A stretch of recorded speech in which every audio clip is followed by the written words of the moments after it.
안녕하십니까. 오늘은 15주차 유계 행성계에 대해서 살펴보도록 하겠습니다. 코페르니쿠스 혁명은 지구가 태양 주위를 궤도 운동하는 행성이라고 하는 사실뿐만 아니라 다른 별 주변을 궤도 운동하는 행성의 존재 가능성을 열어주었습니다. 그러나 1990년대 이후가 되어서야 비로소 유계 행성이 발견되었고, 지금은 유계 행성의 숫자가 급속도로 증가하고 있습니다. 유계 행성계 연구의 발전은 우주에서 우리 위치에 대한 이해에 극적인 영향을 주었습니다. 우주에서 유계 행성계가 풍부히 존재한다고 하는 사실은 우주의 다른 어느 곳에 생명체 또는 지적 생명체가 존재할 수 있다고 하는 추측을 가능하게 합니다. 유계 행성계를 연구해서 우주 기원에 대한 정보를 제공해주는 행성의 형성 과정을 이 시간에는 배우도록 하겠습니다. 다른 별의 유계 행성 탐사는 성운설은 태양의 수반들은 자연적인 결과를 설명해 주는데, 수십 년 전에 태양계가 성운에서 형성되었다고 하는 이론이 정립되었습니다. 이 성운설은 태양이 탄생한 후에 일어나는 물리적 현상의 자연적인 결과로서 우리 행성계를 해주기 때문에 다른 별 주위를 돌고 있는 행성들이 존재할 것이라고 하는 예측을 할 수 있게 되었습니다. 지난 20년 동안 이런 유계 행성을 찾는 관측 기술이 발전하여서 이 이론을 검증할 수 있었고, 성운설을 강하게 지지하는 결과들이 발표된 바 있습니다. 유계 행성계를 직접 관측하는 것을 어렵게 하는 두 가지 사실이 있습니다. 첫 번째 사실은 별들 사이의 엄청난 거리에 비해서 행성 자체는 아주 작아서 쉽게 관측하기 어렵다는 사실입니다. 두 번째는 별의 밝기는 자신의 빛을 반사하는 행성의 빛보다 수십억 배 더 밝습니다. 그래서 사진을 찍어보면 별빛은 행성의 빛보다 훨씬 더 밝게 빛나서 직접 관측되지 않습니다. 항성에서 나오는 에너지는 광학 영역에 집중되어 있어서 적외선 영역은 어둡게 됩니다. 반면 행성 자체에서는 적외선이 방출되기 때문에 적외선으로 행성을 관측한다면 행성을 관측할 확률이 높아집니다. 이 유계 행성을 직접 관측하여서 영상을 얻거나 스펙트럼을 얻어서 관측하는 직접적인 방법들이 있는데, 이를 위해서는 고분해능 영상 관측 기술이나 분광 기술이 필요합니다. 유계 행성을 실제로 관측하지 않고 간접적으로 전체의 존재나 특징을 추정하는 방법이 있습니다. 측성학적인 방법은 궤도 운동하는 행성의 미세한 중력적 인력을 탐지하기 위해서 별 운동을 관측하는 방법이고, 통과 방법은 지구에서 보았을 때 별 앞을 행성이 통과할 때 발생하는 별의 밝기 변화를 관측하는 방법입니다. 초기에는 유계 행성 탐사가 주로 직접 관측으로 이루어졌지만, 유계 행성계 발견에 대한 최근 나사의 케플러 미션은 간접적인 방법을 이용합니다. 각각의 방법은 멀리 떨어져 있는 행성에 대한 다른 정보를 제공할 수 있기 때문에 이 두 가지 간접적 접근을 병행하면 더 많은 정보를 알아낼 수 있습니다. 별과 행성을 포함한 유계 행성의 모든 구성원들은 질량 중심에 대해 궤도 운동을 하고 있습니다. 이 사실이 유계 행성계를 발견할 수 있는 기회를 제공해 주고 있는데요. 한 천문학자가 유계 행성에 있다고 합시다. 그래서 거기서 우리 태양계를 관측하고 있다면, 목성은 가장 질량이 큰 행성이지만 태양 질량은 목성보다 1000배 이상 큽니다. 그래서 태양과 목성 사이의 질량 중심은 태양 광구 표면 바로 바깥쪽, 즉 태양 중심과 목성 중심까지의 거리의 한 1000분의 1에 해당하는 곳에 위치하게 됩니다. 목성은 질량 중심에 대해 12년의 궤도 운동을 하고 태양도 똑같은 12년 주기로 질량 중심에 대해 매우 작은 타원 궤도 운동을 합니다. 그래서 외계 행성계에 있는 천문학자가 태양의 궤도 운동을 관측할 수 있다면 목성을 직접 관측하지 않아도 목성의 존재를 알아낼 수 있게 되는 것입니다. 목성이 질량 중심에 대해 움직일 때 태양의 궤도가 달라지는 현상으로부터 목성 질량까지도 결정할 수 있습니다. 같은 거리에 목성보다 조금 더 무거운 행성이 놓여 있다면 질량 중심은 목성의 경우보다 태양 광구 바깥에 조금 더 멀리 놓이게 되고 태양의 궤도 운동은 약간 더 커지게 됩니다. 중심에 대한 태양의 궤도 운동 주기는 여전히 12년이 되기 때문에 더 큰 궤도는 질량 중심에 대해 궤도 운동 속도가 더 빠르다는 것을 의미합니다. 1960년에서 2025년 기간 동안 태양계가 30광년 떨어져 있다고 가정했을 때에 태양계 질량 중심에 대한 태양의 궤도가 변하는 모습을 보실 수 있습니다. 나머지 다른 행성들도 목성의 영향에 작은 추가적인 영향을 끼치게 하여 태양의 궤도를 변하게 합니다. 태양의 질량 중심은 0.001호 각초의 움직임을 보이는데 이는 허블 우주망원경의 각 분해능보다 거의 100배 작습니다. 외계 행성에 있는 천문학자는 이 운동을 측정하여서 우리 태양계 내의 행성 존재를 감지할 수 있습니다. 지구에 있는 천문학자들도 외계 행성계의 질량 중심에 대한 별의 매우 작은 궤도 운동을 자세히 관측하여서 외계 행성계의 존재를 찾아낼 수 있습니다. 별에 대한 행성의 중력적 인력을 감지하기 위한 두 가지 방법은 측성학적 방법과 도플러 방법이 있습니다. 자, 측성학적 방법은 궤도 운동을 하는 행성에 의해서 야기되는 미약한 운동을 찾기 위해서 하늘의 별의 위치에 대한 매우 정확한 측정을 이야기합니다. 이 영상은 4년 동안 하늘을 가로질러 움직이는 별의 궤적을 보여줍니다. 별들은 하늘에서 우리 은하를 가로질러 선형 운동을 합니다. 태양 주위를 공전하고 있는 지구의 운동은 태양의 위치가 진동하는 것으로 보이게 합니다. 각각의 진동은 1년에 해당하는데 궤도 운동을 하는 항성이나 행성을 지닌 별의 운동은 궤도 운동을 하는 천체의 중력에 이렇게 섭동을 받게 됩니다. 이런 측성학적 방법의 가장 어려운 점은 근처 별에 대해 매우 작은 위치 변화를 찾는 것인데 이런 변화는 더 멀리 떨어진 별에 의해서는 더 작아진다는 점입니다. 별의 운동은 별로부터 멀리 떨어져 있는 질량이 큰 행성에 대해서는 크지만 행성의 긴 궤도 주기는 궤도 운동을 알아내는 자체에만도 수십 년이 걸린다는 사실을 의미하기 때문에 측성학적 방법은 현재까지 매우 제한적으로 사용되고 있습니다. 유럽 항공우주국의 가이아 미션은 수천 개의 외계 행성계를 발견할 수 있는 10마이크로 각초의 정확도로 우리 은하 내의 10억 개의 별들에 대해서 측성학적인 관측을 수행하고 있고 그래서 많은 외계 행성계를 찾아낸 바 있습니다.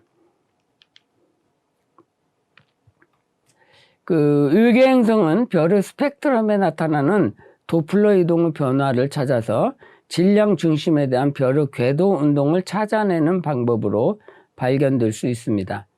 별이 관찰자인 우리에게 다가오는 운동을 할 때에 청색 이동, 우리에게 멀어져 가는 운동을 할 때 적색 이동을 발생시키기 때문입니다.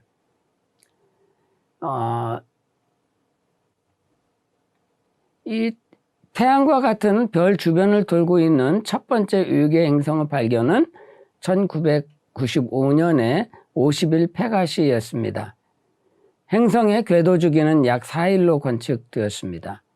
이 경우 행성이 별이 매우 가까이 있어서 공전 주기 1년이 지구의 4일과 같아서 표면 온도가 10,000도 이상이 되고, 또 발견된 행성은 질량이 커서 별에 더 큰 중력 효과를 주기 때문에 별은 시스템의 질량 중심을 더 빠른 속도로 움직이고 있는 것으로 밝혀졌습니다. 행성의 질량은 목성 질량의 절반 정도 되지만 훨씬 높은 표면 온도 때문에 뜨거운 목성이라고 부릅니다. 이 광도 곡선은 50일 페가시의 시선 속도 곡선인데, 별의 궤도 속도가 주기적으로 변화하는 것은 별 주변에 보이지 않는 행성의 존재를 알려주고 있고, 속도 곡선의 진폭으로 행성의 질량을 추정할 수 있게 됩니다. 이렇게 도플러 방법은 매우 성공적으로 증명되었습니다. 궤도 운동하는 행성으로부터 중력적 인력을 찾기 때문에 목성과 같이 질량이 큰 행성을 찾는데 훨씬 좋은 방법입니다. 궤도 운동을 하는 행성이 별 앞을 통과할 때에 별의 바퀴가 약간 감소하는 방법으로 외계 행성을 찾아낼 수 있습니다. 이를 통과 방법이라고 하는데요.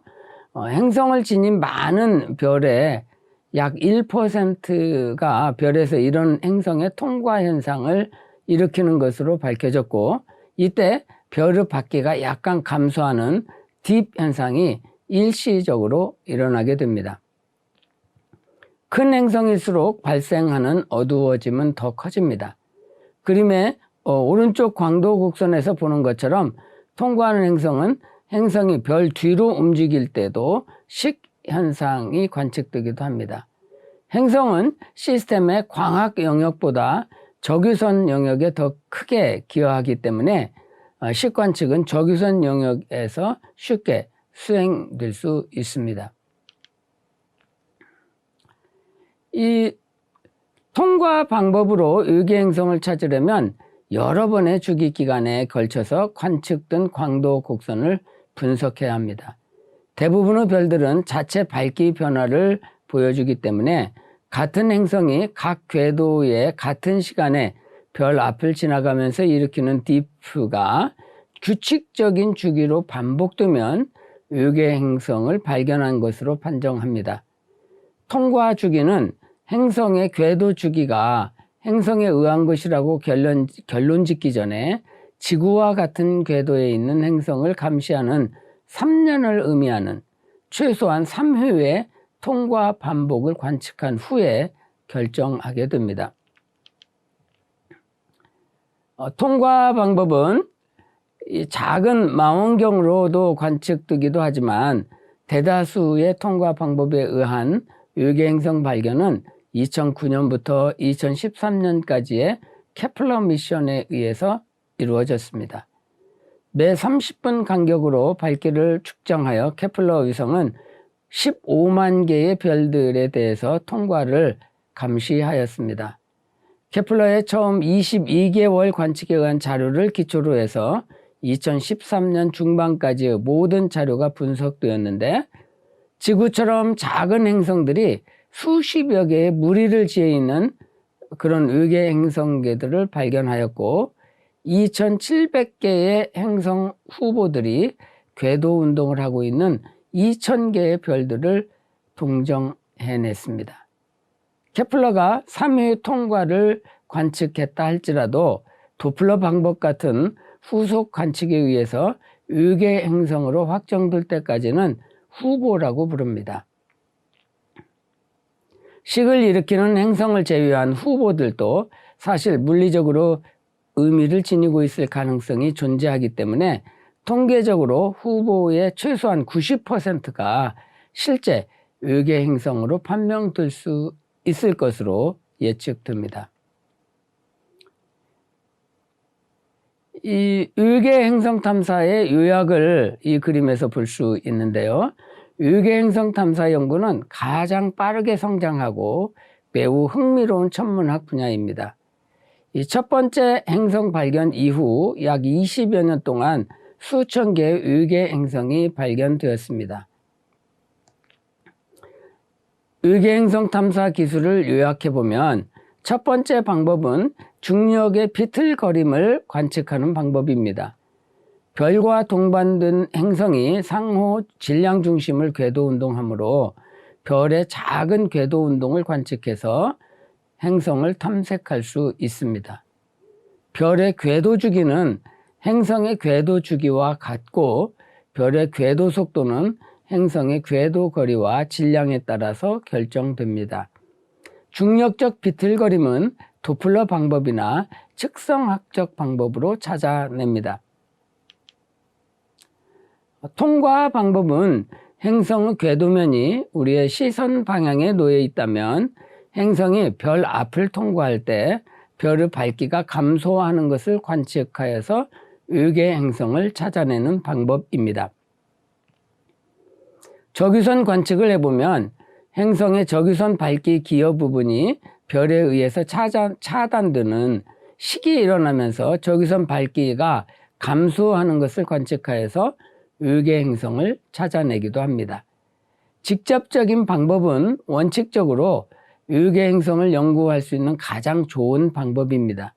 즉, 행성이 반사하는 가시광, 별빛 또는 행성이 방출하는 적외선 빛을 직접적으로 관측하는 것입니다. 현재 기술은 서서히 직접 관측의 가능성을 높여주고 있습니다. 객 망원경은 적외선에서 HR8799 별 근처 영역을 촬영하여서 기호 B번부터 E까지 4개의 행성을 발견한 바 있습니다. 이 새로운 외계 행성 탐사 방법인 이미지 직접 관측에 대해서 잠시 설명하겠습니다. 이런 직접 관측은 태양 질량의 별이 자신 행성에 반사되는 것보다 100만 배 이상 밝기 때문에 아주 어려운 작업입니다. 이런 시도는 미국 서부의 샌프란시스코에 있는 사람이 동부에 있는 워싱턴 DC에 있는 포도와 15m 떨어져 있는 곳에 있는 못의 그 머리를 구분하려는 시도와 같습니다. 그러나 최근 첨단 관측 기술은 이 어려운 관측을 가능하게 하였습니다. 이 왼쪽 사진은 객 망원경의 적응 광학 기술로 HR8799 주위를 돌고 있는 행성들을 직접 관측한 결과입니다. 중앙의 사진은 허블 우주망원경의 코로나 그래프 기술을 이용해서 포말하우트 주변을 돌고 있는 행성을 직접 관측한 결과입니다. 오른쪽 사진은 VLT의 적외선 관측 기술을 이용하여 갈색 외성 주위를 돌고 있는 젊고 뜨거운 행성을 직접 관측한 결과입니다.